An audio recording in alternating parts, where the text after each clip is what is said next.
ஆனைமங்கல செப்பேடு தமிழனுடைய மிகப்பெரிய சொத்து, தமிழனுடைய பெருமையை உலகுக்கே சொல்லக்கூடிய சொத்து.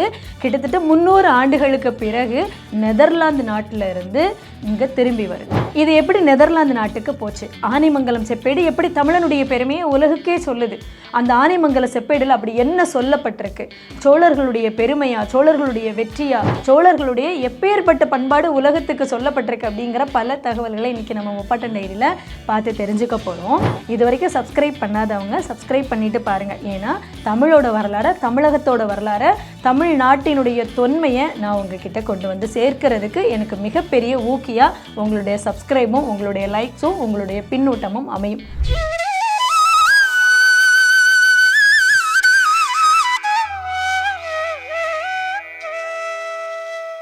ஆனைமங்கல செப்பேடு எப்படி உருவாச்சுது அப்படிங்கிற கதையை நம்ம முதல்ல தெரிஞ்சுக்கலாம். கிபி 985 கிபி 1014 வரைக்கும் சோழ பேரரசனான ராஜராஜ சோழன் ஆண்டுக்கிட்டு இருக்காங்க. நம்ம நாகப்பட்டினத்தை துறைமுகமாக வச்சு, நாகப்பட்டினத்தை தலைமையிடமாக வச்சு ஆண்டுக்கிட்டு இருக்காங்க. அந்த சமயத்தில் தான் ஸ்ரீ விஜய பேரரசு, அதாவது கிபி 988 1008 வரைக்கும் விஜய பேரரசினுடைய மாபெரும் பேரரசராக இருந்தவன் சூடாமணிவர்மன். எந்த பகுதியெல்லாம் கையகப்படுத்தி இந்த மன்னன் ஆண்டு கொண்டு வருகிறான் அப்படின்னு சொல்லி பார்த்தீங்கன்னா, இந்தோனேஷியா, அதாவது சுமத்ரா, ஜாவா இந்த தீவுகளை உள்ளடக்கிய இந்தோனேஷியா, கடாரம் அப்படின்னு சொல்லப்பட்ட மலேசியா, தாய்லாந்து இந்த பகுதிகளெல்லாம் இவனுடைய ஆட்சிக்கு கீழே தான் இருக்குது. மாபெரும் பேரரசாக இந்த ஸ்ரீ விஜய பேரரசு அப்படிங்கிறது இருந்துக்கிட்டு இருக்கு. இப்போது ஈரானுடைய கடல் பகுதியாக இருந்துக்கிட்டு இருக்கு இல்லையா, அந்த எல்லை பகுதி ஹார்மூஸ், அந்த பகுதிக்காக மிகப்பெரிய அளவில் போர் நடந்துக்கிட்டு இருக்கு இல்லையா. இந்த மாதிரி இந்தியாவுக்கும் சீனாவுக்கும் நடுவில் அந்த கடல் வாணிபம், அதாவது இந்தியாவிலிருந்து சீனாவுக்கு போகணும் அப்படின்னா அந்த கடல் பகுதி, அந்த கடல் எல்லை அப்படிங்கிறத யார் கையகப்படுத்தி வச்சுருந்தாங்கன்னா இந்த விஜய பேரரசு தான். இதனாலேயே மிகப்பெரிய நட்புறவோட நம்ம விஜய பேரரசோட நம்ம சோழ பேரரசன் ராஜராஜனுக்கு உறவு இருந்தது. அந்த உறவை அவர் பலப்படுத்தி வச்சுருந்தார். நாகப்பட்டினம் தான் அந்த சமயத்தில் துறைமுகமாக இருந்துக்கிட்டு இருக்கு. அந்த துறைமுகத்துக்கு வாணிபம் செய்கிறதுக்காக விஜய பேரரசன் சூடாமணிவர்மன் வந்து போகிறாங்க. புத்தத்துறவிகள் வந்துட்டு போகிறாங்க இந்த இடத்துக்கு. அது ஒரு வழக்கமான ஒரு வாணிபம் நடக்கக்கூடிய மிகப்பெரிய அளவில் செழித்தோங்கி இருக்கக்கூடிய ஒரு பகுதியாக இந்த நாகப்பட்டினத்தினுடைய துறைமுகம் நமக்கு இருந்துக்கிட்டு இருக்கு. அப்போது எங்களுடைய புத்தத்துறவிகள் இந்த பகுதிக்கு வந்து போகிறாங்க, நாங்களும் வாணிபத்துக்காக வரும்போது இங்கே தங்கி வழிபட ஒரு புத்த விகாரத்தை நாங்கள் அமைக்க விரும்புகிறோம் அப்படின்னு சொல்லி சூடாமணிவர்மன் என்ன பண்றாரு அப்படின்னா, நம்ம ராஜராஜ சோழன் கிட்ட ஒரு வேண்டுகோள் வைக்கிறாரு. வச்ச உடனே ராஜராஜ சோழன் அந்த வேண்டுகோளை ஏற்றுக்கிட்டு, அந்த கோரிக்கையை ஏற்றுக்கிட்டு உடனே என்ன பண்ணுறாரு அப்படின்னா, நாகப்பட்டினத்தில் அந்த கீழ்வேளூர் மாவட்டத்தில் இருக்கக்கூடிய அந்த ஆனைமங்கல பகுதி மட்டும் இல்லாமல் அந்த ஆனைமங்கலத்தை சுற்றி இருக்கக்கூடிய ஆமூர், நானலூர், புத்தாக்குடி, மூஞ்சிக்குடி, சந்திரப்பாடி உள்ளிட்ட ஒரு 26 கிராமங்களையும் சேர்த்து இந்த சூடாமணி புத்த விகாரம் அமைப்பதற்காக நீங்கள் எடுத்துக்கோங்க, இதை நான் உங்களுக்கு அரசாணை பிறப்பிக்கிறேன், இந்த பகுதி இனிமேல் உங்களுக்கு தான், இந்த புத்த விகாரம் அமைக்கிறதுக்காகவும் அந்த தங்கி வழிபடவும் இந்த பகுதியை நீங்க பயன்படுத்திக்கலாம் அப்படிங்கிற ஒரு அரசாணையை ராஜராஜ சோழன் 1005 பிறப்பிக்கிறாரு. இதை ஒரு அந்த சூடாமணி விகாரம் அமைக்கிறதுக்கு ஒரு வாக்கு கொடுத்துட்றாரு, நீங்க அமைச்சிக்கலாம், அங்க நிறுவிக்கலாம் அப்படின்னு கொடுத்துட்டு என்ன பண்றாரு அப்படின்னா, இந்த ஆனைமங்கலம் பகுதியை சுற்றி இருக்கக்கூடிய அந்த கிராமத்திலிருந்து வரக்கூடிய அந்த வருவாய் முழுக்க, அந்த வரி வருவாய் இருக்கு இல்லையா, அந்த வரி வருவாயை நீங்களே உங்களுடைய புத்த விகார நிர்வாகத்துக்கு நீங்க அதை பயன்படுத்திக்கலாம் அப்படிங்கிற ஒரு ஆணையும் அதில் கொடுத்துருக்கிறாரு. அது மட்டும் இல்லாமல் என்ன பண்ணுறாங்க அப்படின்னா, அந்த கிராமத்து மக்கள் எல்லாம் இது வரைக்கும் சோழ பேரரசன் ராஜராஜனுக்கு தானே வரி செலுத்திட்டு வந்திருப்பாங்க. இனிமேல் இந்த ஆனைமங்கலம் உள்ளிட்ட இந்த 26 கிராமங்களை சார்ந்த மக்களும் நம்ம சோழ பேரரசுக்கு வரி கட்ட வேண்டாம், இந்த புத்த விகார நிர்வாகத்துக்கே உங்களுடைய வரியை செலுத்திக்கோங்க அப்படிங்கிற உத்தரவையும் பிறப்பிக்கிறாங்க. இது மட்டும் இல்லாமல் அந்த புத்த விகாரம் நிர்வாகம் இருக்கு இல்லையா, நம்ம சோழ அரசருக்கு, சோழ பேரரசுக்கு எந்த ஒரு வரியையும் செலுத்த வேண்டாம் அப்படிங்கிற அந்த வரி விலக்கையும் சேர்த்தே இந்த உத்தரவுல பிறப்பிச்சிடுறாங்க. அந்த சூடாமணிவர்மனும் இந்த புத்த விகாரத்தை கட்டிட்டு வராரு. ஆனால் அதை கட்டி முடிக்கிறதுக்குள்ளால அந்த சூடாமணிவர்மன் காலமாயிடுறாரு. இதனால அந்த புத்த விகாரம் கட்டப்படாமல் அப்படியே பாதியிலேயே நின்றுக்கிட்டு இருக்கு.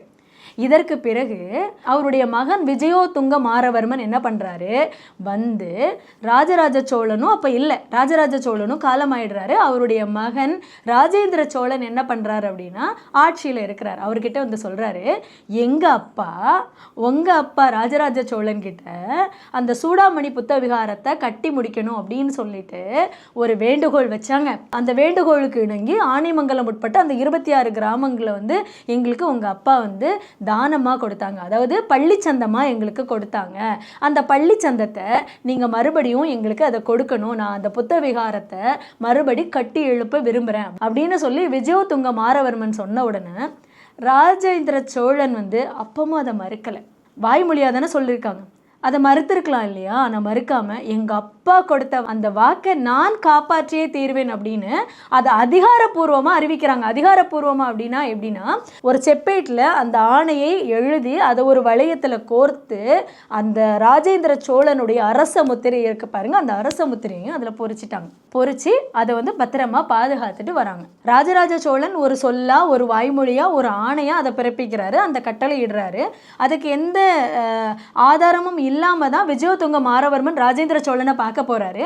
அப்படி பார்க்க போகும்போது அதுக்கு எந்த ஆதாரத்தையும் காட்டலை அப்படின்னாலும் வாய்மொழியா வந்து அதுக்கு சொன்னா கூட, என்னுடைய தந்தை ஒரு வாக்கு கொடுத்துட்டாங்க, அவங்க கொடுத்த வாக்கை நான் காப்பாற்றியே தீருவேன் அப்படின்னு ராஜேந்திர சோழன் அதுக்கு வந்து உத்தரவாதம் கொடுக்கிறார் பாருங்க. அப்போ தமிழர்கள் வாக்கு மாறாதவர்கள், தந்தையின் சொல்லை மதிக்கக்கூடியவர்கள், கொடுத்த வாக்கை காப்பாற்றக்கூடியவர்கள் அப்படிங்கிறதையும் நம்முடைய தலைமுறைகளுக்கு, உலகத்துக்கு காட்டுதோ இல்லையோ, நம்முடைய தலைமுறைகளுக்கு இந்த சூடாமணி விகாரம் மூலமா, இந்த ராஜேந்திர சோழன் பிறப்பித்த அரசாணை மூலமா எடுத்து காட்டியிருக்கு. இந்த ஆனைமங்கல செப்பேடு ஏன் கொண்டாடப்படணும், இந்த ஆனைமங்கல செப்பேடு அப்படி தமிழனை பற்றி எந்த பெருமையை உலகத்துக்கு சொல்ல போகுது அப்படின்னு சொல்லி நீங்கள் கேட்டிங்கன்னா, சோழர்கள் வந்து யார் அப்படின்னு சொல்லி பார்த்தோன்னா சைவ மதத்தை பின்பற்றியவர்கள், சிவனுக்காக 1000 கோவில்களை கட்டியவர்கள். நம்ம தஞ்சாவூர் பெரிய கோவில் இதற்கு மிகப்பெரிய சான்று, பெரிய அளவில் மாபெரும் கோவில்களை கட்டியவர்கள் சோழர்கள். அவர்கள் நினைத்திருந்தால் ஒரு வாணிபம் செய்கிறதுக்கு தானே நீங்கள் அங்கே வரீங்க. வாணிபம் செய்யக்கூடிய நீங்கள் எங்கள் நாட்டில், எங்கள் சமூகத்தில் நாங்கள் என்ன ஒரு வழக்கத்தை வச்சுருக்கோமோ, என்ன வழிபாடு எங்களுடைய நம்பிக்கையாக இருக்கோ, எந்த கடவுளை நாங்கள் வழிபடுகிறோமோ, எந்த சமயத்தை நாங்கள் பின்பற்றுகிறோமோ அதைத்தான் நீங்கள் பின்பற்ற வேண்டும் அப்படின்னு சொல்லியிருக்கலாம் இல்லையா? ஆனால் சொல்லலை. இது எதை காட்டுது அப்படின்னா, சோழர்களினுடைய மிகப்பெரிய சமய சகிப்புத்தன்மையை உலகத்துக்கு எடுத்து காட்டுது. இதுதான் தமிழனுடைய குணம். இந்த தமிழனுடைய குணத்தை அந்த சோழர்களுடைய அந்த ஆனைமங்கல செப்பேடு எடுத்து காட்டுறதுனால தான் உலகத்துக்கே தமிழனுடைய குணம் என்னது அப்படிங்கிறத சொல்லிடுது பாருங்க. இதனால தான் காலம் காலமாக இந்த ஆனைமங்கல செப்பேடு எப்படியாவது நம்ம தமிழ்நாட்டுக்கு வந்து சேர்ந்துடணும்னு பல வழிகளில் அதற்காக முயற்சி செய்த எல்லோரும் கொண்டாடுவதற்கு காரணம், இன்னைக்கு அது பரவலாக ரொம்ப பிரபலமாக பேசப்படுறதுக்கு காரணம் இதுதான். இந்த ஆனைமங்கல செப்பேடு அப்படிங்கிறது கிட்டத்தட்ட ஒரு 30 கிலோ எடை இருக்கு. அதில் 2 விதமான செப்பேடுகள் இருக்கு. ஒன்று ராஜேந்திர சோழன் அதிகாரப்பூர்வமாக விஜயோதுங்க மாரவர்மன் கையில் கொடுத்தது, அதாவது ஒரு 26 செப்பேடுகள் அடங்குனது, கிட்டத்தட்ட ஒரு 14 அங்குலம் நீளம், 5.25 அகலம். இதுதான் அதனுடைய அளவு. குலோத்துங்க சோழன் காலத்திலையும் கொடுக்கப்பட்ட ஒரு 3 செப்பேடுகளும் அதில் இருக்கு. குலோத்துங்க சோழன் காலத்தில் அது ஏன் கொடுக்குறாங்க அப்படின்னு சொல்லி பார்த்தீங்கன்னா, ராஜேந்திர சோழன் காலத்துக்கு பிறகு ராஜேந்திர சோழனுடைய பேரன் குலோத்துங்க சோழன் ஆட்சி பண்ணும்போது மறுபடியும் அதை வந்து அந்த அதிகாரத்தை மறுபடியும் அவங்க கையில் அதை ஒப்படைக்கிறாங்க. இந்தந்த பகுதிகள், அதாவது ஆனைமங்கல பகுதியும் அதை சுற்றி இருக்கக்கூடிய அந்த 26 கிராமங்களும் நம்ம சூடாமணி புத்த விகாரத்துக்காக கொடுக்கப்பட்டது அப்படிங்கிறத மறுபடியும் அது ஆதாரப்பூர்வமாக அது கொடுக்கப்பட்டிருக்கு. அதாவது சோழர்களுடைய சமய சகிப்புத்தன்மை எப்படி இருந்துச்சு அப்படிங்கிறத உலகுக்கு பறைச்சாற்றக்கூடிய ஒன்றாக இந்த ஆனைமங்கல செப்பேடு இருக்கிறது. தமிழர்களுடைய குணத்தை இது உலகத்துக்கு பறைசாற்றுகிறது. இரண்டாவது, அந்த ஆனைமங்கல செப்பேடுல இருக்கக்கூடிய இன்னொரு தகவல் என்ன அப்படின்னு சொல்லி பார்த்தீங்கன்னா, அந்த முத்திரை. அந்த முத்திரையில் என்னெல்லாம் இருக்கும் அப்படின்னு சொல்லி பார்த்தீங்கன்னா, பாண்டியர்களுடைய மீன் கொடியும் இருக்கு, சேரர்களுடைய விற்கொடியும் அந்த அதில் பொறிக்கப்பட்டிருக்கு. இது எதனுடைய அடையாளம் அப்படின்னா, பாண்டியர்களும் சேரர்களும் சோழர்களுக்கு கீழ்தான். அதாவது சோழ பேரரசு அப்படின்னு நம்ம சொல்கிறோம் இல்லையா? ஏன் அதை பேரரசு அப்படின்னு சொல்கிறோன்னா, இந்த பாண்டியர்களும் சேரர்களையும் சோழ பேரரசுக்கு கீழே இருந்திருக்காங்க, சோழர்கள் அவர்களை ஆட்சி செய்திருக்காங்க. அதனுடைய அடையாளமாக தான் இந்த லட்சணை அப்படிங்கிறது பொறிக்கப்பட்டிருக்கு. இதில் இருக்கக்கூடிய அந்த 21 பெரிய செப்பேடுகளில் 16 செப்பேடுகள் அப்படிங்கிறது தமிழ் எழுதப்பட்டிருக்கு, 5 செப்பேடுகள் அப்படிங்கிறது சமஸ்கிருதத்தில் எழுதப்பட்டிருக்கு. இது தொடர்பாக நான் ஆய்வு செய்துட்டு இருக்கும்போது ஒரு வெப்சைட்குள்ளே போகிறேன். அந்த வெப்சைட்டில் என்ன சொல்லப்பட்டிருக்கு அப்படின்னா, பெரும்பாலும் இது சமஸ்கிருதத்திலேயே எழுதப்பட்டிருக்கு அப்படின்னு. எப்படி வரலாற்றை திரிக்கிறதுக்கு முயற்சி பண்ணுறாங்க பாருங்கள். அப்படிலாம் இல்லை. இதில் வந்து அதான் நான் சொல்லிட்டேன், அதாவது பெரும்பாலும் 16 செப்பேடுகள் அப்படிங்கிறது தான் பெரும்பாலும், 5 செப்பேடுகள் அப்படிங்கிறது சிறிய அளவு தான். பெரும்பாலும் இருக்கக்கூடிய அந்த 16 செப்பேடுகள் தமிழ் எழுதப்பட்டிருக்கு, 5 செப்பேடுகள் அப்படிங்கிறது சமஸ்கிருதத்தில் எழுதப்பட்டிருக்கு. இந்த சமஸ்கிருதத்தில் என்ன செய்தி சொல்லப்பட்டிருக்கு அப்படின்னு சொல்லி பார்த்தீங்கன்னா, சோழ பரம்பரையை பற்றி அந்த சமஸ்கிருதத்தில் எழுதியிருக்காங்க. இந்த 16 செப்பேடுகளில் இருக்கக்கூடிய அந்த தமிழில் எழுதப்பட்டிருக்கு இல்லையா, அந்த தமிழில் எழுதப்பட்டிருக்கிறதுல என்ன சொல்லப்பட்டிருக்கு அப்படின்னா, சோழர்களுடைய வெற்றி, சோழர்களுடைய சாதனை, அது மட்டும் இல்லாமல் இந்த ஆனைமங்கலத்தில் இருக்கக்கூடிய அந்த பகுதிகளில் 26 கிராமங்கள்லேருந்து என்னென்ன வருவாய் வரும், அதை வந்து எப்படி இவங்கெல்லாம் பயன்படுத்திக்கணும், அதில் அளிக்கப்பட்ட வரி விலக்கு, வரி வருவாயை யாருக்கு செலுத்தணும் அப்படிங்கிறது கொடுக்கப்பட்ட ஆணை, இது எல்லாமே அந்த செப்பேடில் எழுதப்பட்டிருக்கு. இந்த தானம் அளிக்கப்பட்டது இருக்கு இல்லையா, இது வந்து என்ன பிரிவுக்குள்ளே வருது அப்படின்னு சொல்லி பார்த்தீங்கன்னா, சோழர்கள் முன்னாடி நிலத்தை வந்து தானம் கொடுக்கறது, நிலத்தை கொடையாக கொடுக்கறத வந்து கிட்டத்தட்ட ஒரு 5 பிரிவாக பிரித்து வச்சுருக்காங்க. பிரம்மதேயம், தேவதானம், திருவிடையாட்டம், சாலாபோகம் அப்படிங்கிறது ஒன்று, இன்னொன்று பள்ளிச்சந்தம் அப்படிங்கிறத பிரித்து வச்சு இந்த கொடைகளை வந்து கொடுத்துருக்காங்க. இதில் பிரம்மதேயம் அப்படிங்கிறது பிராமணர்களுக்கு அளிக்கப்பட்ட கொடை, தேவதானம் அப்படிங்கிறது சிவபெருமான் கோவில் சீரமைப்புக்காக, பணிக்காக, அவர்களுடைய செலவுகளுக்காக கொடுக்கப்பட்டதை தேவதானம் அப்படின்னு சொல்லி சொல்கிறாங்க. வைணவ கோவில்களுக்காக கொடுக்கப்பட்ட அந்த நிலக்கொடை இருக்கு இல்லையா, அந்த தானம் இருக்கு இல்லையா, அதை வந்து திருவிடையாட்டம் அப்படின்னு சொல்லி அதை சொல்கிறாங்க. பள்ளிச்சந்தம் அப்படிங்கிறதுக்கு கீழே தான் இந்த ஆனைமலை செப்பேடு அப்படிங்கிறது வருது. இந்த பள்ளிச்சந்தம் அப்படிங்கிறது என்ன அப்படின்னா, சமண கோவில்களுக்காகவும் புத்த கோவில்களுக்காகவும் கொடுக்கப்பட்டது தான் இந்த பள்ளிச்சந்தம். சாலாபோகம் அப்படிங்கிறது எதுக்குன்னா, தர்மசாலைகளுக்காக, கல்வி நிலையங்களுக்காக, அவர்களுடைய பராமரிப்பு பணிகளுக்காக, செலவுகளுக்காக கொடையாக அளிக்கப்பட்டது, தானமாக அளிக்கப்பட்டது இந்த சாலாபோகம். இந்த பள்ளிச்சந்தமாக கொடுக்கப்பட்ட இந்த ஆனைமங்கல செப்பேடு இன்னொரு சுவாரஸ்யமான ஒரு தகவலை நமக்கு சொல்லும். அதாவது சோழர் கால அளவீட்டு முறை அப்படிங்கிறது, நில அளவீட்டு முறை எப்படி இருந்தது அப்படிங்கிறதையும் நமக்கு சொல்லும். எப்படின்னா, இந்த யானை இருக்கு பாருங்க, அதுலேயும் பெண் யானை பிடி இருக்கு இல்லையா, களிறு இல்லாமல் பிடி இருக்கு இல்லையா, அந்த பிடிக்கு மேலே ஒருத்தர் இருந்துட்டு அந்த பிடி வந்து எங்கெல்லாம் போகுதோ அதை வந்து ஒருத்தர் அளந்துக்கிட்டே வருவார். அப்படி தான் நிலத்தை அளந்திருக்காங்க. ஏன் இதில் களிறு பயன்படுத்தியிருக்கலாம் இல்லையா, ஆண் யானை பயன்படுத்தியிருக்கலாம் இல்லையா, ஏன் அதற்கு மாற்றா பெண் யானையை பயன்படுத்தினாங்க அப்படின்னு சொல்லி பார்த்தீங்கன்னா, இந்த பிடி தான் ரொம்ப பொறுமையாக நடந்து போகுமா, களிறு அப்படி இல்லை, அது வந்து கொஞ்சமும் அடங்காதது அப்படிலாம் சொல்கிறாங்க. பாருங்கள், சைடில் வந்து இதுக்கு பெரிய ஆப்பே வைக்கிறாங்க. அடங்காதது, அதை திமிரி அதே அங்கங்கே ஓடிருச்சு அப்படின்னா எக்கச்சக்கமான நிலங்கள் வர போயிடும் இல்லையா. ஆனால் பிடி அப்படி இல்லை, நல்ல பொறுமைசாலி, ரொம்ப பொறுமையாக நடந்து போகும். அதனால் பிடி அளந்த குறிப்பும் சோழர்களுடைய அளவீட்டு முறை எப்படி இருந்தது அப்படிங்கிறத நம்ம தெரிஞ்சுக்கிறதுக்கான தகவலும் இந்த ஆனைமங்கல செப்பேடில் இருக்குது. இந்த சூடாமணி விகாரம் தொடர்பாகவும், இந்த சூடாமணி விகாரத்துக்கு அளிக்கப்பட்ட அந்த கொடை தொடர்பாகவும் இருக்கக்கூடிய அந்த ஆனைமங்கல செப்பேடு இருக்கு இல்லையா, இந்த ஆனைமங்கல செப்பேடு நெதர்லாந்தில் இருக்கிற பல்கலைக்கழகத்துக்கு எப்படி போச்சு. அதாவது 1690 பழவேற்காட்டில் இருந்த டச்சுக்காரர்கள் என்ன பண்றாங்க, அங்கே இருந்த தலைமையகத்தை நாகப்பட்டினத்துக்கு மாத்துறாங்க. நாகப்பட்டினத்துக்கு மாற்றும் போது தான் இந்த டச்சுக்காரர்கள் கையில் இந்த ஆனைமங்கல செப்பேடு கிடைத்திருக்கலாம். இந்த ஆனைமங்கல செப்பேடை நெதர்லாந்தில் இருக்கக்கூடிய அந்த பட்டாவியா அப்படிங்கிற பகுதியில் இருக்க மினிஸ்டர் ஆஃப் ஃபெய்த் அப்படிங்கிற இந்த துறைக்கு அமைச்சராக இருக்கிறாரு ஃப்ளாரண்டியாஸ் கேம்பர் அப்படிங்கிற அந்த ஃபாதரியார். அவர் வந்து அதாவது அந்த மதம் சார்ந்த அந்த துறையில் இருக்கக்கூடிய அந்த ஃப்ளாரண்டியாஸ் கேம்பர் அப்படிங்கிறவருக்கு இந்த ஆனைமங்கல செப்பேடு கப்பல் வழியாக போய் சேர்ந்துருது. சேர்ந்து அந்த செப்பேடை ஒரு பொக்கிஷம் மாதிரி தான் அவங்க பாதுகாத்து வச்சுருக்காங்க. 1862 ஹென்ரிக் ஹமாக்கர் அப்படிங்கிற ஒரு பேராசிரியர் கையில், அதாவது லெய்டன் பல்கலைக்கழகத்தில் இருக்கிற பேராசிரியர் கையில் இந்த செப்பேடு போய் சேர்ந்த உடனே அவர் என்ன பண்ணுறாரு, அங்கே அரும்பொருட்களை பாதுகாக்கக்கூடிய, அரிய பொருட்களை பாதுகாக்கக்கூடிய அந்த அறைக்குள்ளே போட்டு இந்த செப்பேடையும் உள்ளுக்குள்ளே போட்டு அவர் பூட்டி வச்சிடுறாரு. அப்போ பூட்டி வச்சதுக்கப்புறம் அதில் வந்து யாருக்கெல்லாம் பர்மிஷன் அப்படின்னு சொல்லி பார்த்தீங்கன்னா, வரலாற்று ஆராய்ச்சியாளர்களுக்கு, வரலாற்று ஆசிரியர்களுக்கு மட்டும்தான் அங்கே அனுமதி.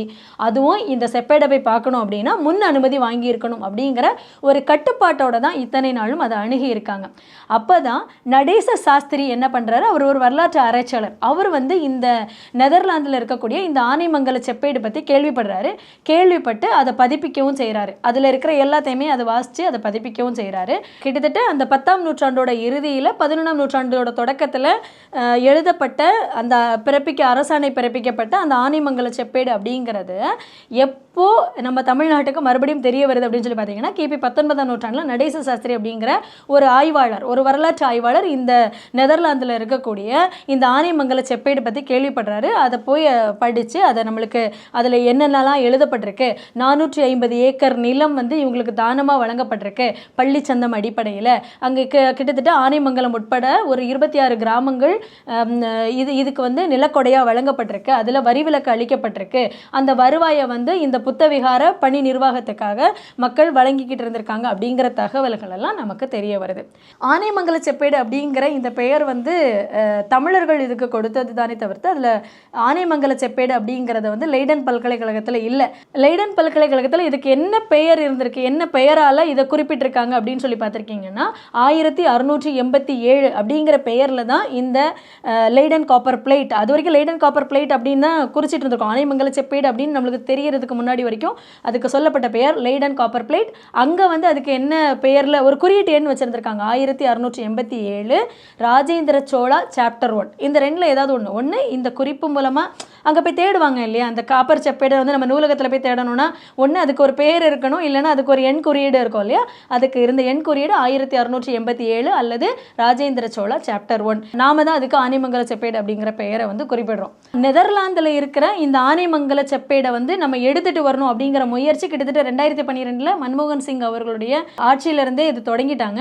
2019 சமூக ஆர்வலர் ஆன ஜெகநாதன் வந்து என்ன பண்றாரு அப்படின்னா ஒரு பொதுநல வழக்கொன்னு இந்த ஆனைமங்கல செப்பேடு தொடர்பாக நீதிமன்றத்தில் தொடுக்கிறார்.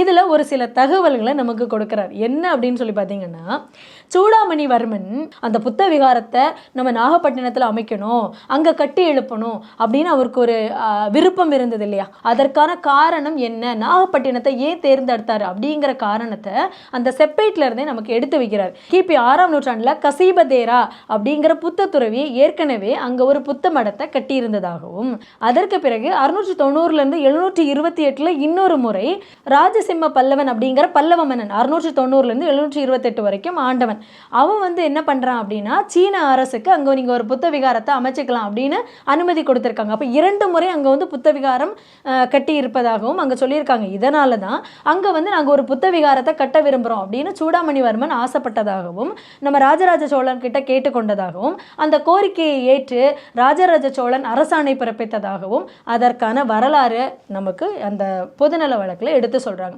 இதுதான் அந்த ஆனைமங்கல செப்பேடு உருவான கதையும், அந்த ஆனைமங்கல செப்பேடு எப்படி நெதர்லாந்துக்கு போச்சு, நெதர்லாந்துல இருந்து எப்படி நம்ம இந்தியா வந்து சேர்ந்தது அப்படிங்கிறதுக்கான கதையும் உள்ளடங்கியது.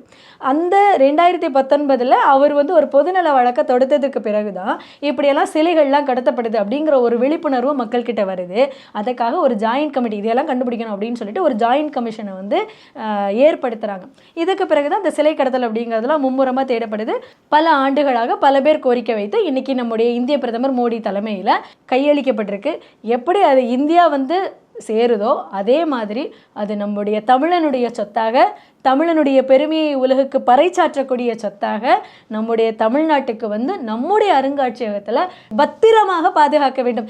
ஏன் அதை பத்திரமா பாதுகாக்கணும் அப்படின்னு இவ்வளவு அழுத்தமாக சொல்கிறேன் அப்படின்னா, சோழர்களுடைய வரலாற்றை நமக்கு சொல்லக்கூடிய அந்த அன்பில் செப்பேடு எங்கே போச்சுது அப்படிங்கிறதே தெரியல. தொல்பொருள் நம்முடைய தொல்லியல் ஆய்வாளர்களால் பாதுகாக்கப்பட்டது தான். ஆனால் அது இப்போ எங்கே இருக்குது, யார்கிட்ட இருக்குது, யார் எடுத்துகிட்டு போனாங்க அப்படிங்கிற எந்த தகவலும் இல்லை. ஆனால் அதில் இருக்கிற அந்த சோழ பரம்பரையை சொல்லக்கூடியது தான் அந்த அன்பில் செப்பேடு. அதனுடைய தகவல்கள்லாம் பதிப்பிச்சிருக்காங்க. ஆனால் அந்த செப்பேட்டை நம்ம எங்கே தொலைச்சோம், எப்படி தொலைச்சோன்னே தெரியாமலே உட்காந்துக்கிட்டு இருக்கோம். அதை மாதிரி இல்லாமல் நம்முடைய வரலாற்றை உலகுக்கு சொல்லக்கூடிய இந்த ஆனைமங்கல செப்பேடு நம்முடைய தாயகம் திரும்புகிற மாதிரி நம்முடைய தமிழகம் திரும்பணும். நம்முடைய தமிழகம் திரும்பக்கூடியதை ஒவ்வொரு தமிழரும் பத்திரமா பாதுகாக்கணும். நம்முடைய அரசு அதுக்கு முன்முயற்சி எடுக்கணும். நன்றி, வணக்கம்.